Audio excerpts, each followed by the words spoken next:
Membeli cat ke Pantai Senggigi, Puspin Chat kembali lagi. Halo sahabat pembangunan, Puspin Chat adalah serial podcast dua arah yang mendiskusikan isu perencanaan pembangunan di Indonesia dan juga mendiskusikan mengenai tugas dan fungsi unit kerja di Kementerian PPN Bappenas.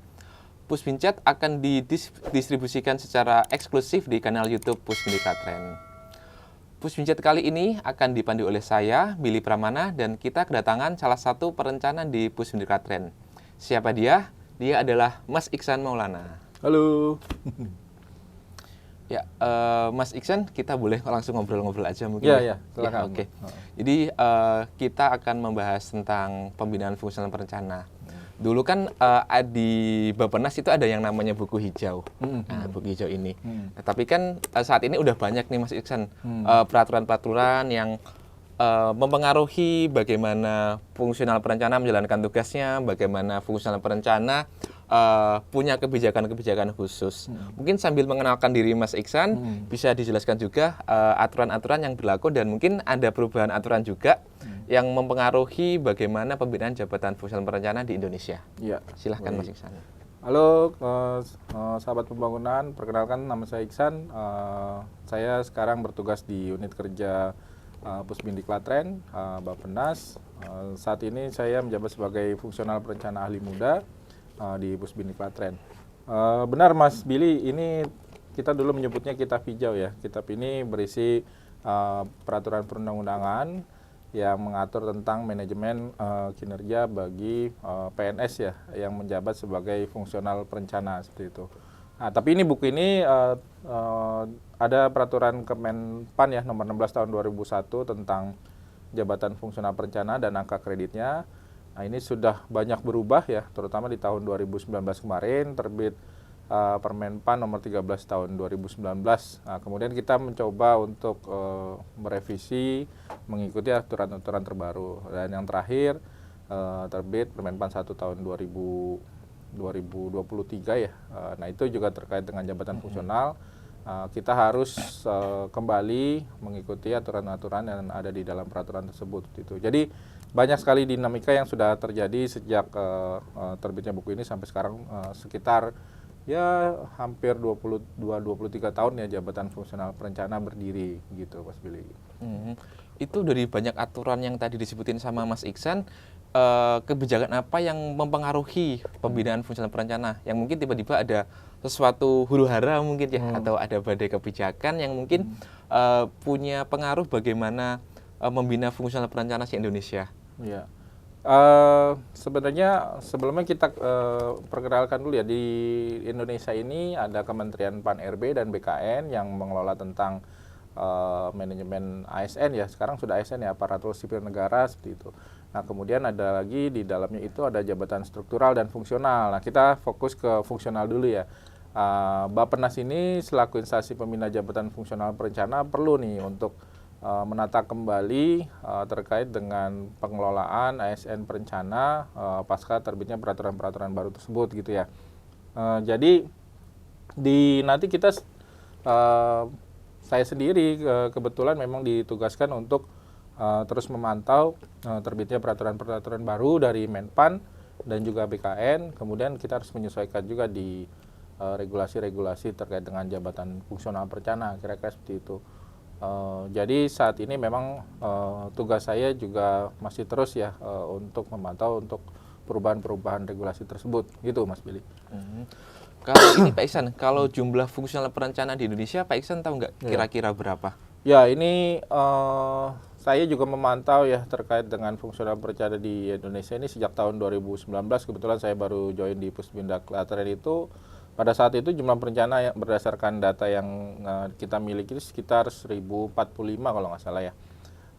Kemudian ada agenda nasional penyetaraan jabatan ya dari struktural ke fungsional di tahun 2022-2023 itu sudah meningkat angkanya mencapai 7.000. Dan terakhir kalau tidak salah data yang kami peroleh ya dari BKN itu angkanya sudah hampir 15.000. Nah, bisa dibayangkan ya lonjakan yang terjadi akibat adanya agenda penyetaraan jabatan seperti itu ya. Nah, itu oleh karena itu kita sebagai instansi pembina jabatan fungsional perencana ini perlu beradaptasi nih Mas Billy iya. terkait dengan kondisi tersebut ya, agar kualitas pembinaan jabatan fungsional perencana di Indonesia itu tetap terjaga ya, kira-kira seperti itu. Terutama untuk yang baru bergabung menjadi pejabat fungsional perencana gitu.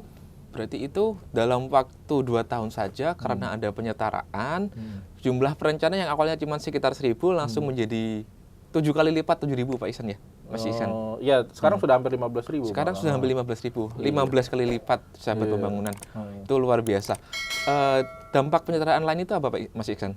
Ya, jadi penyetaraan jabatan kemarin ya, akibat adanya penyetaraan dari struktural ke fungsional, sebenarnya banyak pejabat-pejabat struktural yang sudah beralih ke fungsional itu meraba-raba ya, perlu meraba-raba kembali ketika beralih menjadi fungsional itu kan harus menyesuaikan terkait dengan tugas dan fungsi gitu ya. Nah itu yang menjadi salah satu tugas dari Pusbin di Klatren itu untuk melakukan pembinaan agar mereka kedepannya menjadi lebih terarah ya, dalam artian kita akan melakukan sosialisasi apa itu jabatan fungsional perencana, apa peran dari fungsional perencana di dalam instansi, baik itu di pusat maupun daerah, kira-kira seperti itu Mas Billy.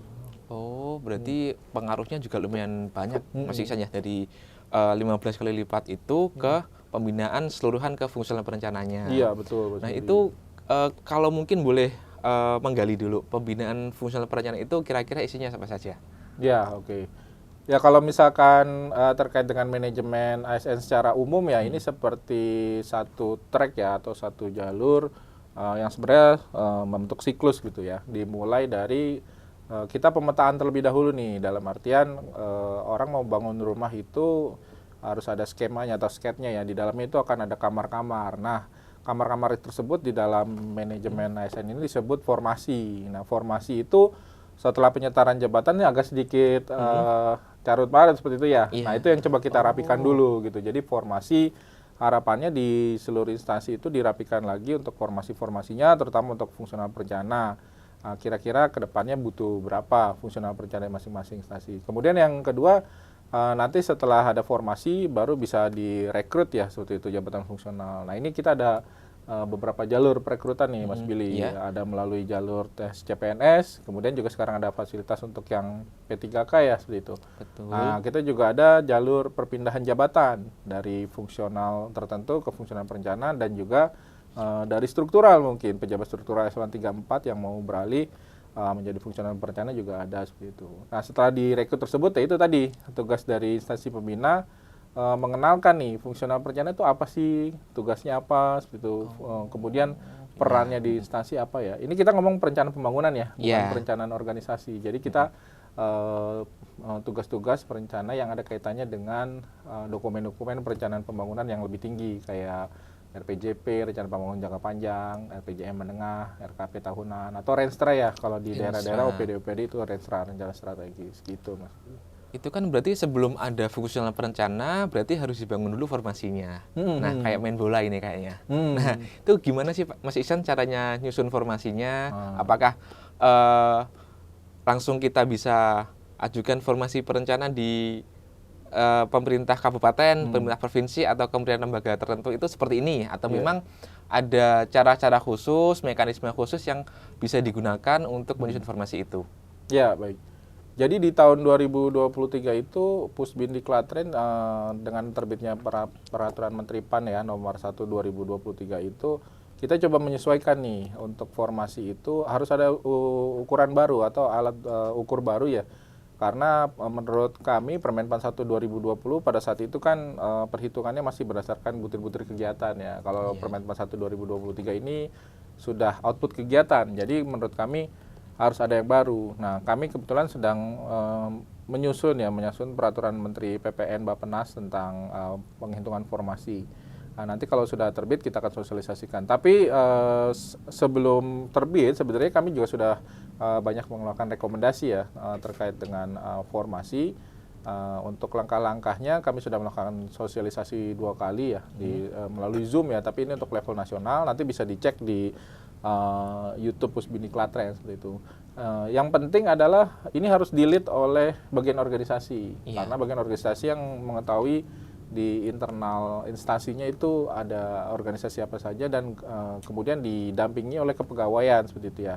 Nah, jadi nanti harapannya setelah ada hitung-hitungan formasi diajukan ke kami Pusbindik Klatren, kita adakan verifikasi validasi dokumen yang sudah disusun, kemudian berapa angka final formasi baru kita keluarkan rekomendasi. Nah, setelah keluar rekomendasi dari Pusbindik Klatren, barulah kemudian dikirim ke Menpan untuk persetujuan. Nah, ini banyak Bapak Ibu sekalian, banyak yang instansinya ya langsung mengirim ke Menpan. Nah, sebenarnya kebalik ke kami dulu di instansi pembina untuk keluarkan rekomendasi, baru ke Menpan untuk persetujuan. Barulah kemudian dikeluarkan peraturan internal terkait dengan formasi, gitu, Mas Billy. Oke, baik. Berarti kan pengajuan formasi dulu ke instansi pembina, yaitu Pusbindik Klatren. Setelah itu nanti ada proses verifikasi dan validasi dokumen. Lalu nanti akan keluar rekomendasi dari Pusbindik Klatren selaku instansi pembina. Setelah itu rekomendasi yang kita keluarkan menjadi lampiran untuk surat pengajuan formasi ke Kementerian Pan-RB. Begitu Pak Iksan Ya, betul. Nah, itu kan tadi disebutkan kalau awal-awalnya pakai butir-butir kegiatan. Kemudian menjadi dokumen yang dikeluarkan oleh perencana. Itu dampak peraturan juga Pak Iksan? Ya, betul. Ini dampaknya sangat signifikan ya. Sebelum terbitnya Permen 41 2023, mungkin teman-teman perencana yang sudah berkarya di perencana sebelum 2023 ya, itu mengumpulkan angka kreditnya dengan cara itu tadi menghitung butir-butir kegiatan seperti ya. Mengumpulkan butir-butir kegiatan dulu. Kita ada namanya mengajukan DUPAK ya, daftar usulan penilaian angka kredit. Kemudian setelah 2022 sudah tidak ada lagi ya, karena kita mengumpulkannya itu sekarang dengan apa namanya dokumen-dokumen seperti itu. Kemudian nanti penilaiannya juga penilaian kriteria kinerja seperti itu. Teman-teman bisa lihat di tadi Permenpan 1 2023, tapi ada juga nih Permenpan 6 tahun 2022 kira-kira seperti itu. Nah, ini saling nyambung nih. Kalau yang bukan orang hukum mungkin harus sedikit membaca. Kami tidak memaksa untuk menghafal ya. Yang penting baca dan tahu seperti itu, kira-kira seperti itu. Iya, yang penting baca dan tahu. Meskipun sambil menyusun formasinya, mungkin bisa sambil membaca peraturannya. Betul, Mas Iksan, betul. ya. Penting ini soalnya. Nah, tadi kan biasanya itu kan perencana erat kaitannya dengan Bapeda. Bapeda, oke. Tapi kenapa kok yang menyusun formasinya malah Ortala, malah bagian organisasi? Ya, kalau secara TUSI memang Bapeda itu di daerah ya terutama itu untuk menyusun dokumen perencanaan pembangunan di daerah. Tapi sekali lagi kita ini ngomong tentang penghitungan formasi ya. Formasi tadi sekali lagi kamar-kamar ya, kamar-kamar fungsional perencana ini yang mengetahui sebenarnya bagian organisasi. Ini ada dampaknya Bapak Ibu sekalian ya. Jadi kalau misalkan nanti bagian organisasi mengordinasikan nih di instansi Bapak Ibu sekalian meminta untuk menghitung kebutuhan formasi. Nah, kalau dulu banyak yang berpikiran bahwa perencana ini ditaruhnya di unit Bapeda aja gitu. Tapi setelah dengan adanya penyetaraan jabatan, nah ini semakin terbuka sebenarnya peluang untuk dibuka formasinya di unit-unit kerja. Apalagi alat ukur kami ini memang digunakan untuk seluruh unit kerja. Nanti dari dokumen-dokumen yang pernah disusun dan juga mungkin ada proyeksi ke tahun-tahun berikutnya itu semakin terlihat bahwa sebenarnya ada perencanaan pembangunan di seluruh unit atau OPD ya di daerah, kira-kira seperti itu. Oh, berarti untuk pengetahuan juga ya untuk sahabat pembangunan, kalau nanti penempatannya tidak di Bapeda, kalau teman-teman yang di kabupaten kota dan juga provinsi atau mungkin yang di setingkat kementerian lembaga, kalau penempatannya bukan di perencanaan itu bisa selama mendukung tugas perencanaan pembangunan. Betul, gitu, Mas betul. Iksan. Dan untuk menyusun informasi ini kolaboratornya pihak atau bagian organisasi ini siapa saja, Mas Iksan? Kolaborator gimana maksudnya ini? Ini kan menyusun informasi tadi kan karena perencanaan ini menyebar ya Mas, Ya, betul, menyebar betul. ke semua unit kerja, ke semua perangkat daerah. Otomatis kan tidak mungkin tiba-tiba si bagian organisasi ini yang menyusun sendiri, Iya, terus betul. tiba-tiba mengajukan angkanya atau mengajukan jumlahnya ke instansi pembina. Nah, ini dalam menyusun formasinya bagian organisasi ini kolaboratornya siapa saja supaya jumlah formasi yang dibutuhkan itu sesuai dengan kebutuhan organisasi. Oke. Tidak asal pemasang, tidak kurang dan juga tidak lebih, tapi Iya, pas. iya. Kalau bagian organisasi pada intinya mengordinasikan gitu ya. Memang bukan mereka yang mengisi seluruhnya karena kami punya tools tadi ya, perhitungan formasi. Nanti silakan dikumpulkan untuk langkah-langkahnya ya, boleh diajarkan satu-satu, boleh dikumpulkan tentang pengisiannya. Nah, yang mengisi itu sebenarnya bagian masing-masing OPD ya, organisasi perangkat daerah seperti itu. Nah, ini dari pengalaman yang kami alami memang ada beberapa daerah itu yang menurut kami bagus ya untuk dijadikan contoh pada saat penyusunan karena satu koordinasinya baik, dua juga OPD-OPD-nya juga aktif gitu ya dalam penghitungan. Yang ketiga, ketika kami meminta untuk dikumpulkan data dukung ya, dokumen perencanaan pembangunan juga terinventarisasi dengan baik. Salah satu yang kami sepengalaman kami itu di Pemprov Jawa Barat ya. Oh iya, Jawa Barat dan juga kabupaten kota di bawahnya seperti itu. Di Bali juga ada Denpasar, itu menurut kami bagus seperti itu ya untuk data dukung perencanaannya. Jadi kalau tadi ditanya kolaboratornya siapa saja, sebenarnya seluruh unit harus aktif menghitung, mengumpulkan data dukung sampai nanti keluar angka-angkanya berapa. Nanti yang bagian organisasi yang seharusnya memvalidasi di internal. Oke, OPDA mendapatkan formasi segini, OPDB segini, kira-kira seperti itu. Kalau misalkan ada unit kerja nih Pak Mas Iksan yang pasif, kita minta sama bagian organisasi diminta data, tapi ternyata nggak ngumpulin, itu gimana? Ya itu dampaknya sebenarnya ke mereka sendiri ya. Kalau misalkan karena ini perhitungan untuk 5 tahun, mereka tidak aktif, kemudian mereka tidak mengusulkan.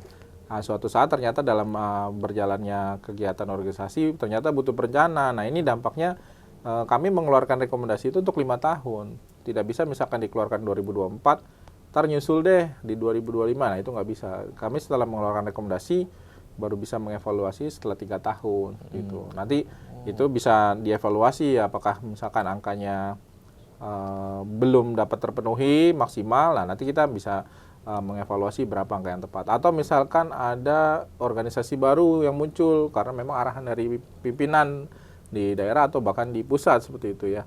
Nah itu juga kalau membutuhkan bagian organisasi ya, maksudnya formasi itu nanti dikoordinasikan ke bagian organisasi, kemudian kita evaluasi bareng-bareng gitu. Kalau ini, kalau misalkan memperkirakan nih organisasi perangkat daerah atau unit kerja tertentu, kayaknya 5 tahun ke depan nggak butuh nih perencanaan. Berarti apakah memang boleh mengabaikan ajakan dari organisasi untuk menghitung, atau sebaiknya tetap dicari misalkan ternyata mengeluarkan dokumen perencanaan? Sepengetahuan kami sangat meyakini bahwa sebenarnya seluruh organisasi itu menyusun ya perencanaan, dokumen perencanaan pembangunan seperti itu. Hanya yang tidak dilakukan adalah menginventarisasinya dengan baik seperti itu. Jadi dokumennya ada, pelakunya ada, tapi tidak dikumpulkan dengan baik. Sebenarnya sangat bermanfaat ketika dokumen perencanaan tersebut didokumentasikan dengan baik.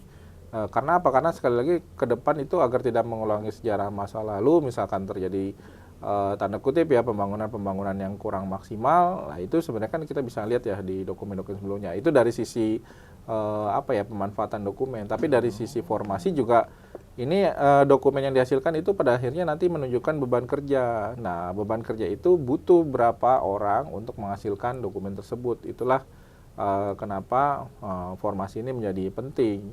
Kalau di tempat Bapak Ibu sekalian masih banyak yang lembur, nah itu tandanya butuh dibuka tuh formasi itu, Mas Billy. Iya. Seperti itu, Mas Billy. Berarti ingat sahabat pembangunan, setiap unit kerja dan perangkat daerah harus sama-sama aktif untuk menyusun formasi. Jangan cuma organisasi aja, ntar lama, terus ketika butuh malah nggak ada formasinya, akhirnya efeknya ada pegawai yang lembur. Itu kan kasihan juga dari segi mentalnya juga, fisiknya juga kan. Hidupnya sahabat bangunan nggak cuma di kantor, tapi juga ada hidup yang lainnya. Oke.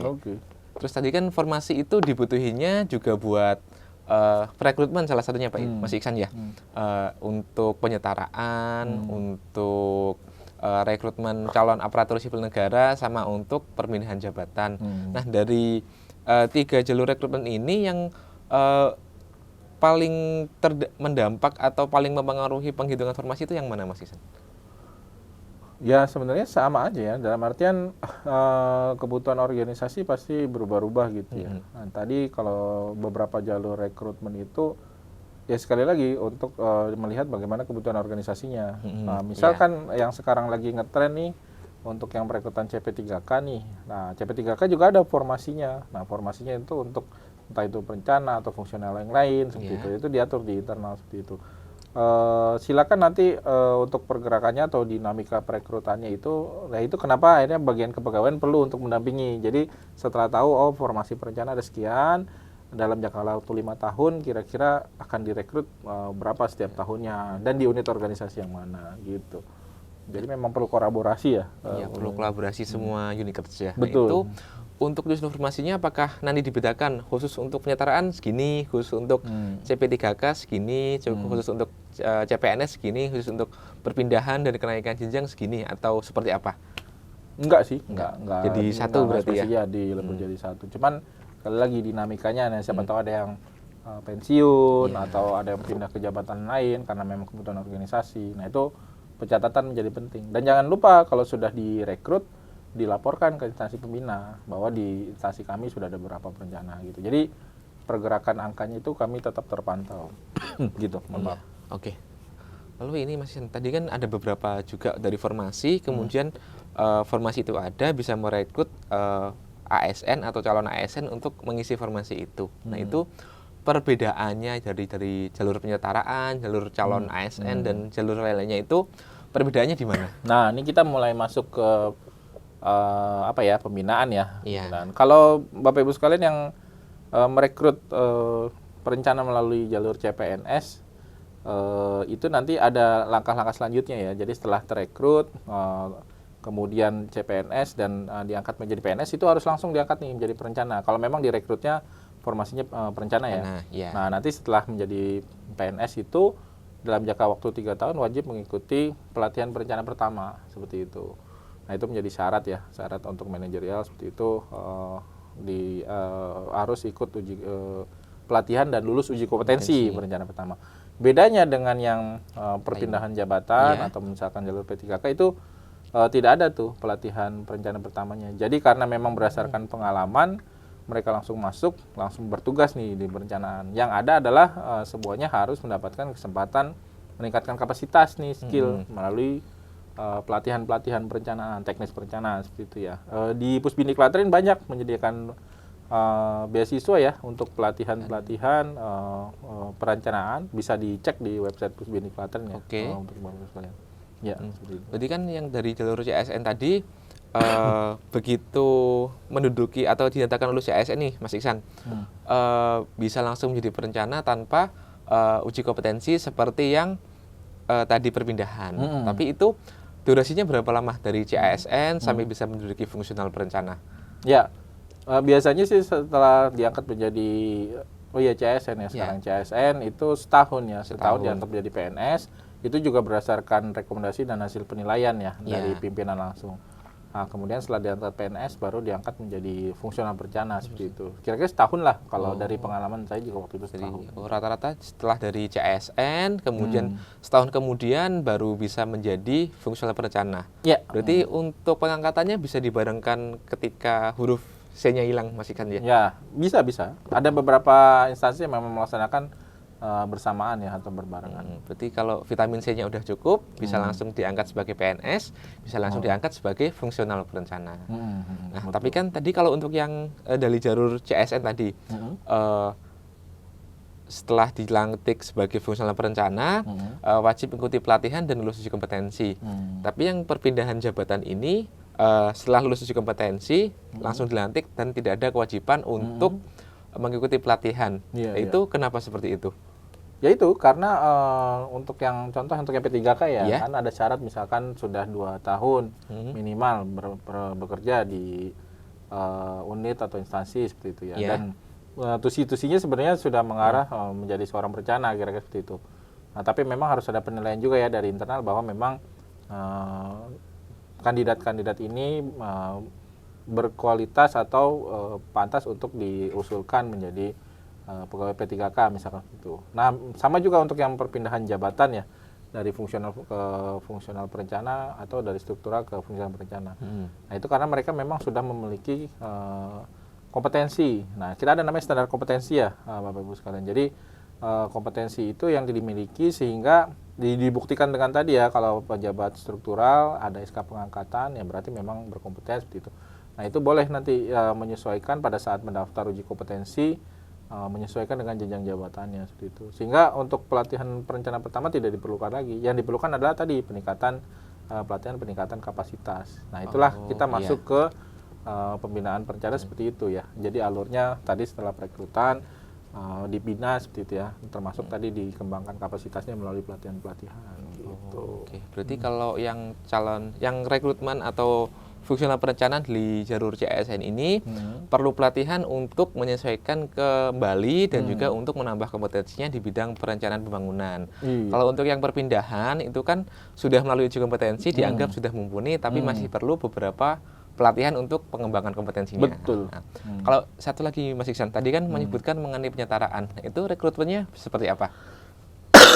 Penyetaraan? Ya. Penyetaraan sudah berlalu ya. Sudah berlalu. Ada Permenpan nomor 28 tahun 2019 tentang penyetaraan jabatan, kemudian direvisi ya. Permenpan 17 tahun 2021. 2021. Nah, ini untuk teman-teman di daerah ya juga sudah mulai ikut. Cuman yang membedakan kan untuk yang di instansi pusat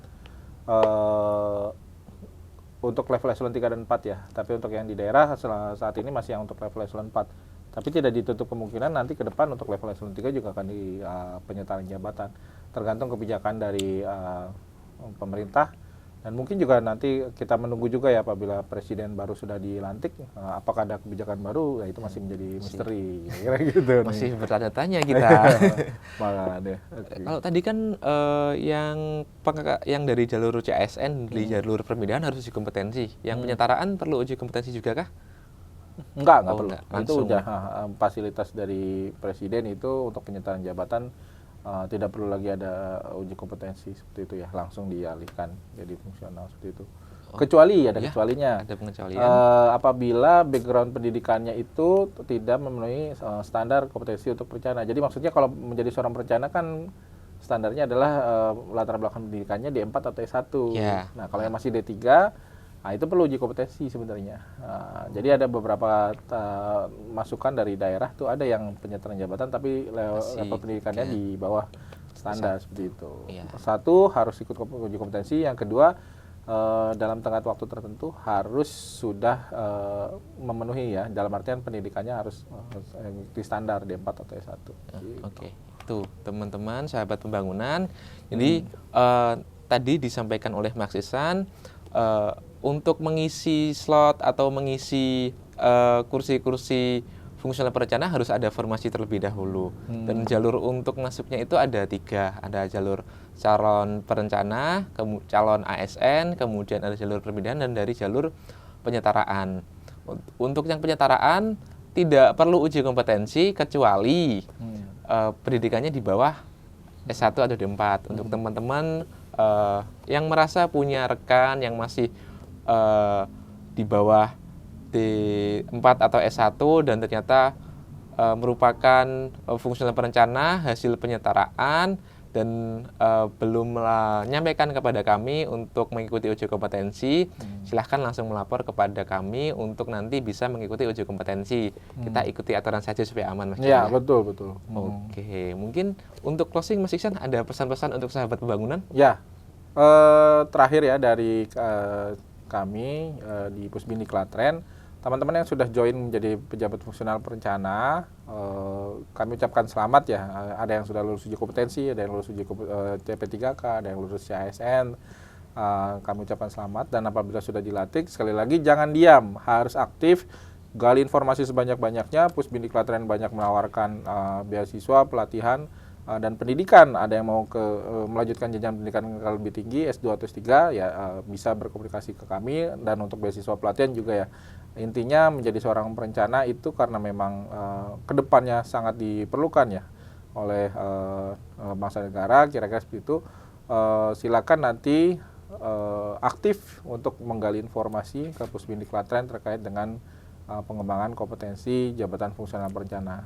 Dan bagi Bapak Ibu sekalian yang sekarang ada di bagian kepegawaian atau Bapeda, ya silakan juga untuk mendukung karir teman-teman perencana, terutama untuk yang Bapeda ya, agar teman-teman perencana tidak hanya digali potensinya dalam rangka untuk mencapai target organisasi, tapi juga untuk pengembangan karir pribadinya juga harus diperhatikan. Itu Mas Billy. Oke, Terima kasih. baik. Terima kasih Mas Iksan tadi udah sharing banyak informasi khususnya tentang formasi untuk sahabat bangunan yang mungkin ingin mencari tahu lagi mengenai pembinaan fungsional perencana, bisa mengikuti Pusbinjat selanjutnya atau memantau di kanal YouTube Pusbindiklat Trend. Bertemu kasih bersama Papa. Terima kasih dan sampai jumpa. Dah.